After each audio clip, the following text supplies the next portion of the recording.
അസ്സലാമലൈക്കും. അൽഹംദുലില്ലാ, എല്ലാവർക്കും സുഖമല്ലേ? സംഭവം നമ്മൾ പതിപോലെ കാലത്തിന് എഞ്ചി പോകണം കേട്ടോ. 3:30 പോകണം. നമ്മൾ പോകുമ്പോൾ ബക്കറ്റൊന്നും കൊണ്ടുപോകില്ല കേട്ടോ. അതേ ഗ്ലാസ്സും വെള്ളം ഒഴിക്കാൻ വേണ്ടിയാണ്. അപ്പോൾ വണ്ടി ഓടിക്കാൻ ഒരു സുഖമാവൂലേ? ഇത് കണ്ട ഞാൻ കറക്റ്റ് വീഡിയോ ഉണ്ടാക്കിയ പിന്നെ ഇടി വെട്ടിയത്. ഇടി വെട്ടുന്നുണ്ടല്ലോ, ഇടിച്ചൊന്നും ചെയ്തില്ലട്ടെ. അപ്പം അങ്ങനെയൊക്കെ ലേലം വിളിക്കുന്ന ഉച്ചയ്ക്ക് കിട്ടില്ലേ? ഉച്ച ലേലം വിളിക്കുന്ന മുന്നേ ഇങ്ങനെ അനൗൺസ് ചെയ്യും. ഇവിടെ നിന്ന് ലേലം വിളിക്കണം, അവിടെ നിന്ന് ലേലം വിളിക്കണം എന്നൊക്കെ കറക്റ്റ് അവർ വിളിച്ച് പറയും. അവിടെ ബൾക്കായിട്ട് മീൻ കിട്ടുള്ളൂ. അപ്പം അങ്ങനെ മീൻ എടുക്കാൻ വന്നവർ ആ സ്ഥലത്തേക്ക് പോകണം. അപ്പോൾ ലേലം വിളി തുടങ്ങി മീനൊക്കെ എടുത്ത് കഴിഞ്ഞ് നമ്മൾ വീട്ടിലെത്തിയിട്ടാ. നല്ല മഴയത്തായിരുന്നു പണി. നല്ല മഴ ഉണ്ടായി. മഴയത്തുനിന്ന് മഴ കൊണ്ട് ആ പണിയെടുത്ത്. അവിടെ ഷെഡൊന്നുമില്ല. ഷെഡ് മീൻ വിൽക്കുന്ന സ്ഥലത്ത് മാത്രമേ ഉള്ളൂ. നമ്മൾ അതൊക്കെ കഴിഞ്ഞ് വീട്ടിൽ വന്ന എല്ലാ പരിപാടിയും കഴിഞ്ഞപ്പോൾ കൂട്ടുകാരൻ വിളിച്ചേ. കുറേ പ്രാവശ്യം വിളിച്ചിട്ടാണ് ഞാൻ ലാസ്റ്റത്തിലാണ് ഫോൺ എടുത്ത്. മൂന്നാമത്തെ വിളിയിലാണ് ഫോൺ എടുക്കാൻ ഞാൻ വേറെ ഒന്നുമില്ല, ഉറങ്ങാൻ വേണ്ടിയായിരുന്നു. ഉറങ്ങാണ്ട് ഒന്നും പറ്റില്ലല്ലോ. 3:30 എനിക്ക് പോകണതല്ലേ. മോനായിട്ട് വർക്കിൻ്റെ സ്ഥലത്ത് പോയതാണ്. ആദ്യം ഒരു വർക്കിൻ്റെ സ്ഥലത്ത് പോയി, എന്നിട്ട് വേറെ വർക്കിൻ്റെ സ്ഥലത്തേക്ക് സാധനം എടുക്കാൻ വേണ്ടി പോയതാണ്.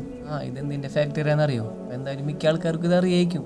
അറിയാത്തവരെന്ന് വെച്ചാൽ കമൻറ്റ് ചെയ്തിട്ടാ പറഞ്ഞത് എന്താണ്. ഇവിടുന്ന് ബില്ലൊക്കെ കിട്ടൂട്ടാ. നമ്മൾ ഇവിടുന്ന് വേറെ സ്ഥലത്തേക്ക് പോയി. അപ്പോൾ ഓക്കെ, അടുത്ത വീഡിയോ കാണാം. ഇതിൻ്റെ ബാക്കി കഴിഞ്ഞിട്ടാ. അപ്പോൾ ഓക്കെ, അസ്സലാമു അലൈക്കും.